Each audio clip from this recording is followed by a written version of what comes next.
如果你对别人、对生活里的烂事而不诚实，那其实就是在憋着，不让自己活出真本色。到头来，咱们得明白，真相这玩意儿才是最大的好事。它其实就是爱最彻底的一种表现形式。我想跟你讲个故事。几年前，我在毛伊岛那儿办过一场讲座，聊的就是当你觉醒之后，真相是怎么在日子里冒出来的。我当时让台下的听众跟我一块儿琢磨几个问题。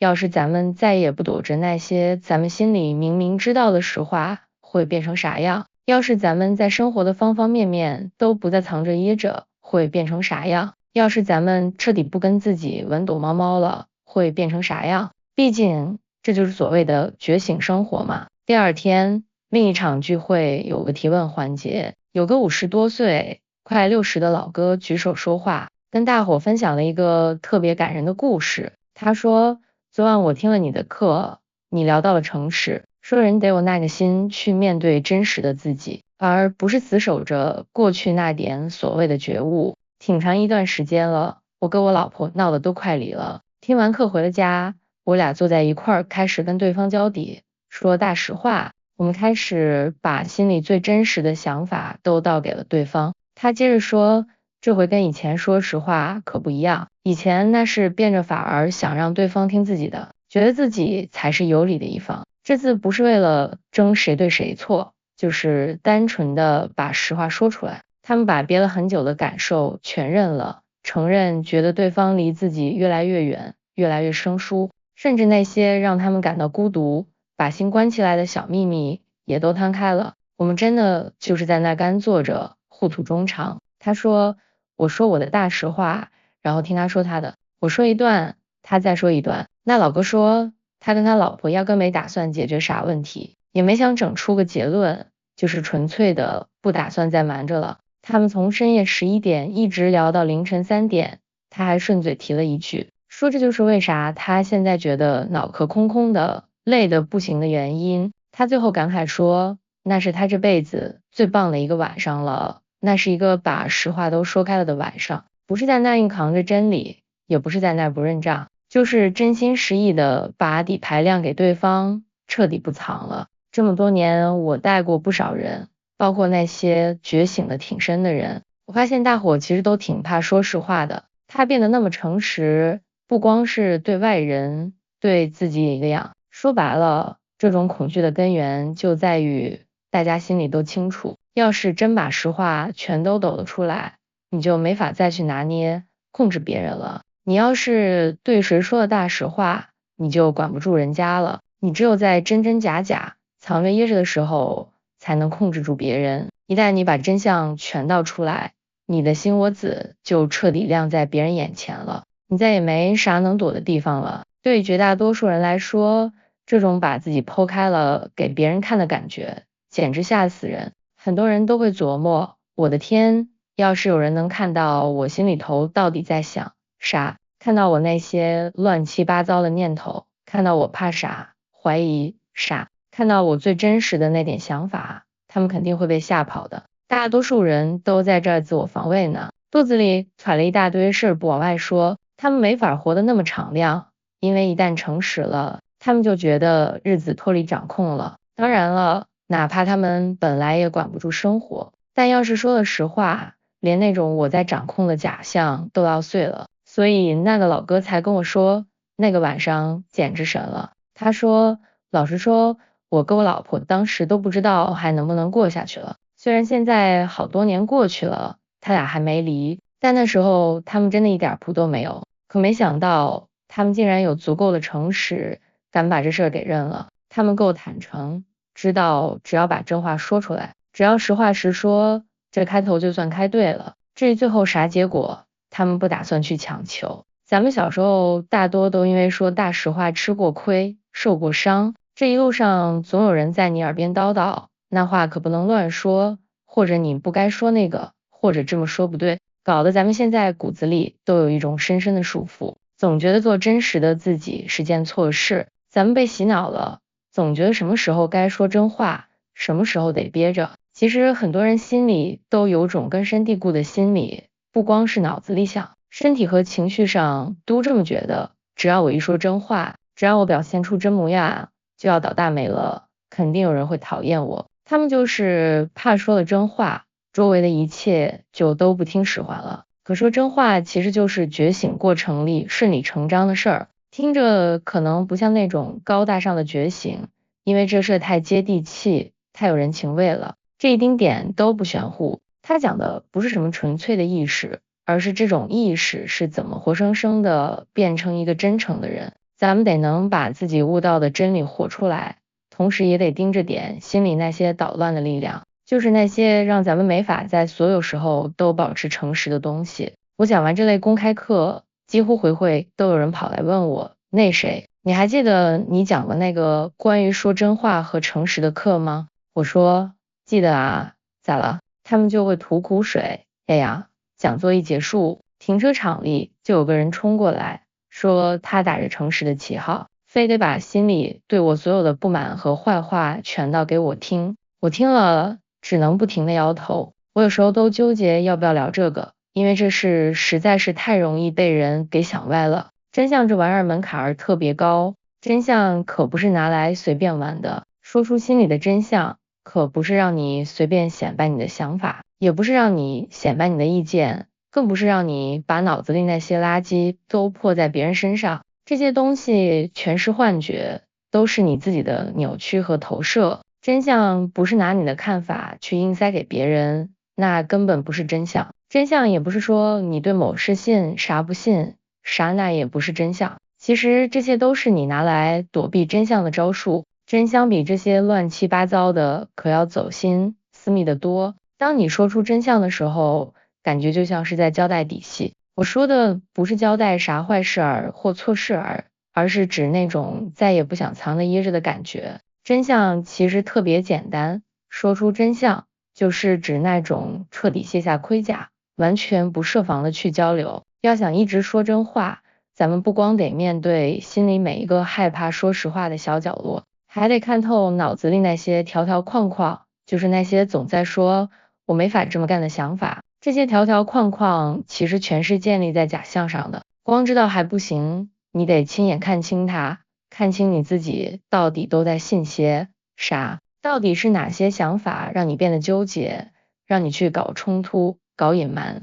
只有到了那个时候，你才能像我现在说的那样，真正讲出实话。觉醒这件事，要是真的话，其实是送给全世界的一份关于自由的礼物。在你觉醒的那一秒，你就拿到了这份自由。真正的自由不光是我自由了，真正的自由是万事万物都自由了。这意味着所有人都有权利去做他们自己，管他们觉没觉醒，糊不糊涂呢？所谓自由，就是意识到万事万物和每个人在当下只能是那个样儿，除非咱们悟到了这一点，除非咱们看清了这才是现实的本质，否则咱们其实是在剥夺这个世界的自由。咱们那是把世界当成了私人财产，只顾着自己，我能不能感觉爽点，我能不能自由点。真正的自由是送给每一个东西，每一个人的礼物。当年佛陀觉醒的时候说，我和这大千世界里的所有生命在这一刻都解脱了。在脑子死板的人看来，这简直不可思议。有人可能会说，要是啥都觉醒了，那我咋还没觉醒呢？要是佛陀说的对，他一觉醒全世界都醒了，那我咋还这德行？我没法跟那种死脑筋解释佛陀的话。佛陀的意思是不是佛陀这个人觉醒了，而是整个实相觉醒了，整体实相正借着佛陀在那儿表达觉醒呢。最重要的一点是，你得允许全世界都觉醒，而允许全世界醒过来的一个关键，就是认清全世界都是自由的，每个人都能自由的活成他们当下的样子。除非你给全世界同意你或反对你的自由，除非你给每个人喜欢你或讨厌你，爱你或恨你，跟你看法一致或完全不同的自由，在你给全世界自由之前，你自己永远别想自由。这是觉醒里特别重要，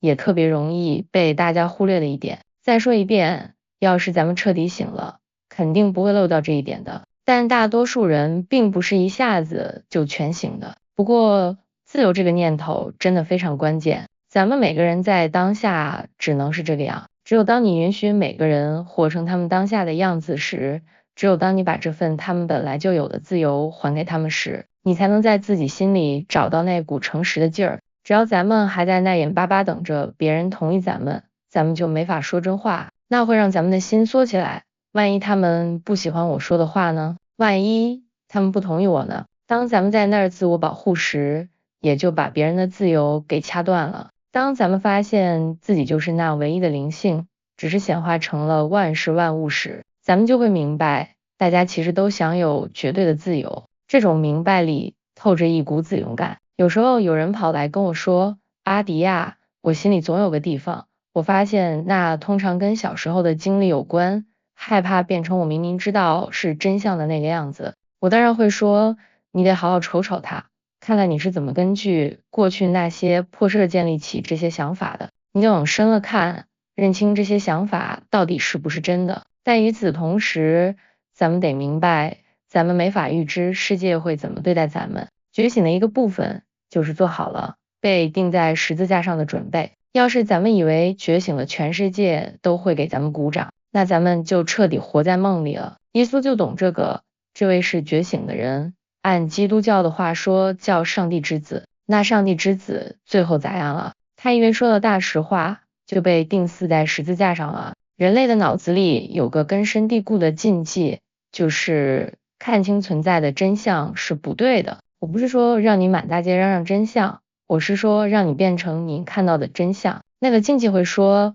那是不对的，你会因此被钉十字架，会被人害死的。确实，在咱们人类历史上，因为这事丢命的人多了去了。很多社会都有一段长长的黑历史，就是除掉那些真正开悟的人，因为开悟会把大家那种装睡的状态给搅和了。说白了，很多时候在梦里的人会觉得开悟的人冒犯了他们，威胁了他们，因为你没法控制一个真正醒了的人，哪怕拿死威胁都管不住一个开悟的人，死也威胁不了耶稣，他会按他该活的方式去活，不管结果是死是活。所以作为一个成年人，咱们不能有那些幼稚的想法，觉得开悟了就意味着人见人爱。也许大家会爱你，但更有可能的是有人爱你，有人恨你。当你给全世界自由的时候，你就离发现自己的自由又近了一大步。这两者是连在一块儿的，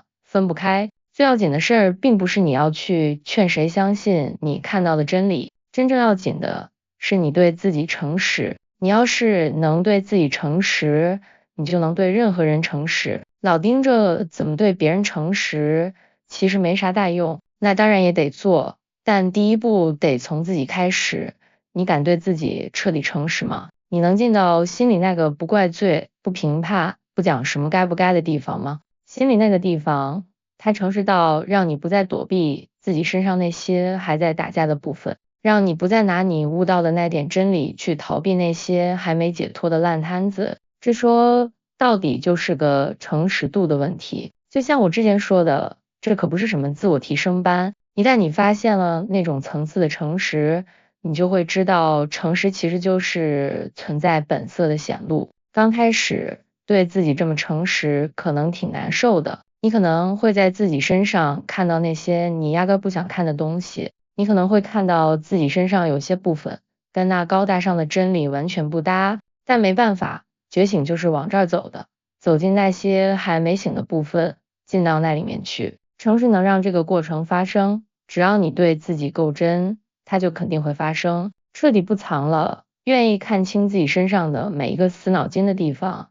每一个让你感觉跟世界隔绝的方式，这能让你的旅程继续走下去。当这一切发生的时候，你会觉得自己的心在打开，脑子在打开，自己在那些以前做梦都想不到的层面上已打开了。这些层面不只是超脱了你的人性，它们就长在你的那点人情味里，因为你的人性和神性压根就不是两码事。以前有个伟大的禅师叫黄渤，他说过一句话，当你是普通人的时候，这颗心没变少，当你成佛了，这颗心也没变多。他的意思是，佛陀跟凡夫俗子不是分开的，没啥区别。虽然咱们从梦里醒了，不觉得自己只是个凡人了，但咱们还得回到这烟火人间里来，直到你明白你的人性和你的神性是一块的，它们是同一个存在，同一个表达，同一个真理。诚实就是要是你得有耐着心，你得真想看清自己心里的一切，只要你想看，你就能看到。好多来找我的学生心里都藏这个念头，觉得觉醒了就该在任何时候都美滋滋的，特别喜悦，特别自由。这是好多人对觉醒的误解，而且这个想法大错特错。觉醒之后，生活里的外在麻烦确实没那么容易让你心态崩了，这是真的。但是当你觉醒时，你会越来越清楚地看到生活里那些不合真理的行为模式，这同样是真的。如果你迷信开悟就等于幸福快乐，那你肯定会想躲着生活里那些过不下去的地方。咱们迟早会发现，随着咱们越来越清醒，压力反而会越来越大，搞得咱们不得不去面对那些一直在逃避的事儿，面对那些还没完全看清的地方。我发现当很多人意识到觉醒这是要把他们带向一个对自己特别诚实，彻底没法躲的境地时，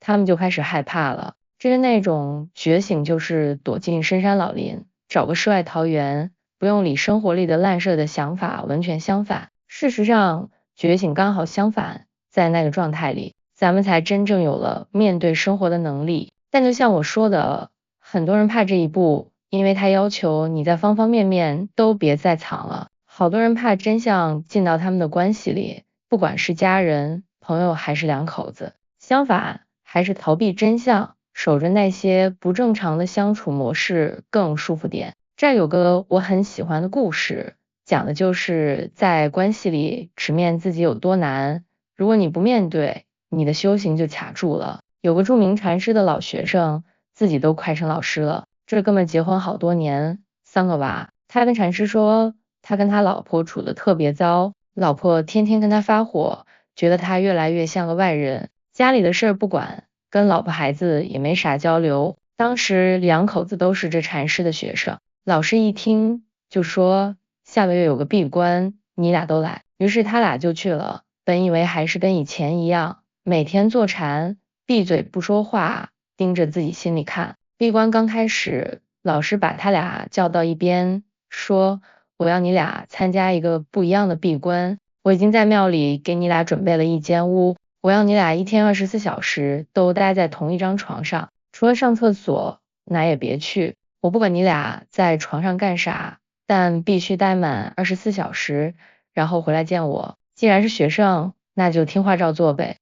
他俩进了屋，在床上待了整整一天。等他们跟老师汇报的时候，老师挠了挠头，他说再来一天咋样？再在床上待一天。见完老师，他俩又回床上待了一天。这个闭关一共7天，禅师天天都这么说，天天让他滚回床上去跟老婆待着。闭关快结束的时候，他俩真的重新把心给连上了，真的重新认识了对方，也把婚姻给救回来了。这老师才是真明白，他太了解那个学生了。那个快成大师的丈夫虽然悟性很高，但也掉进了一个坑里，那就是拿觉悟当挡箭牌，逃避现实生活和关系里的麻烦。在关系里，你得愿意别躲在那种我很超脱的状态中，你得从那上面下来，跟人跟事硬碰硬的打交道。那个学生以前就躲在自己的觉悟里，他不愿处理那些恶心的困难的事儿，他把觉悟当成了不干活不负责的借口。他的老师一眼就看穿了，特别有智慧的把他扔进那种境地里，逼着他去处理他跟老婆的关系。他这下没法躲在超然里了。说到底，咱们会发现开悟这事要是真的话，根本不准咱们逃跑。其实开悟的视角让你没法逃，最后你想躲都躲不掉。所以觉醒之后，很多人开始收拾以前没注意到的那些烂摊子，有人甚至发现他们的关系或者生活模式得大变样才行。这一步其实挺吓人的，因为突然间你没法再骗自己了。你会想，我的关系能保住吗？我爱人会甩了我吗？我朋友还理我吗？我的工作，我跟老板的关系还行不行？还是会全乱套。当然了，大多数人都怕变，咱们嘴上说想变，但变的时候总有那种未知的感觉，你永远不知道结局是啥，这是彻底觉醒里特别重要的一环。咱们得彻底亮出底牌，咱们得正眼瞧瞧自己的生活，这段关系真的爽吗？它是建在真相上的吗？我不是说这关系的完美无缺，那不重要，重要的是它是不是诚实的、完整的。在关系里，咱们到底在跟对方身上的啥玩意儿相处？咱们出发点是啥？咱们是不是把对方看成咱们自己，看成跟咱们一样有灵性的人？咱们干的事儿、说的话是不是基于这一点？咱们愿不愿意面对心里的恐惧？就像我说的，大家都怕变，咱们怕一旦不躲了、不否认了，就会丢了爱人，丢了朋友。真相是，确实有可能，谁也不知道结果会咋样。我常跟人说，开悟可不能保证你以后就事事顺心，生活会比以前好得多，但这不代表他会按你的心愿走。说千道万，开悟就是真相，就是在那儿所有的地方，在所有的层面上都保持诚实。开悟不是逃避，也不是升仙，它是一种咱们能直面生活和关系的状态。生活本身就是各种关系，从最高处看，它就是灵性对灵性、自信对自信的共舞，然后这种共舞又变出了各种花样。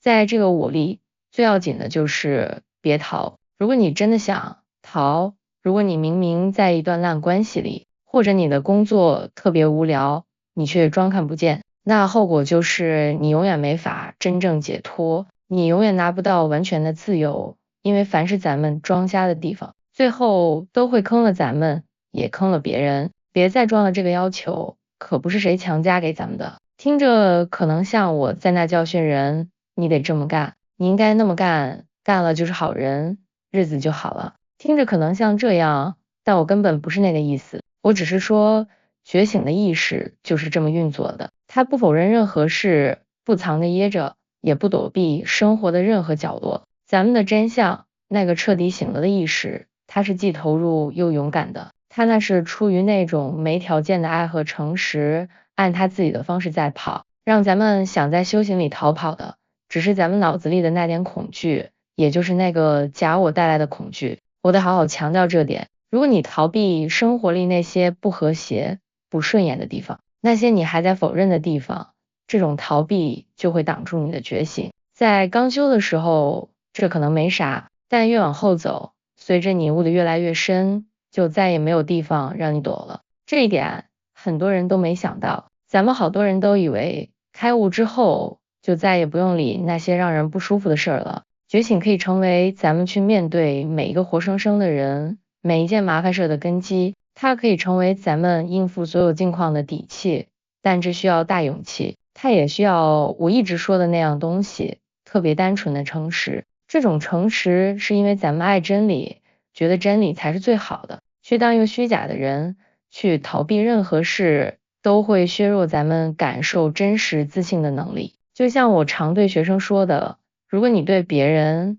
对生活里的烂事而不诚实，那其实就是在憋着，不让自己活出真本色。到头来，咱们得明白，真相这玩意儿才是最大的好事。它其实就是爱最彻底的一种表现形式。终极来说，爱和真相是一码事，就像硬币的两面，没有爱就没有真相，没有真相也就没有爱。觉醒会让咱们的心里和外面都发生翻天覆地的变化。再说一遍，别以为这种变化就是让你过上完美生活，找个完美工作，嫁个完美老公。这跟完美没关系，这跟完整有关系。它不是说让事情变成咱们想要的样子，而是让事情变成他们本来的样子。当咱们允许事情该咋样就咋样时，一种和谐感就出来了。咱们悟到的真理跟咱们的人情味儿之间的距离也会越来越小。觉悟和表达，觉醒和圆满，最后就会合成一个整体，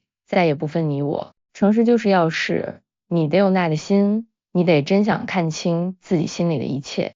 只要你想看，你就能看到。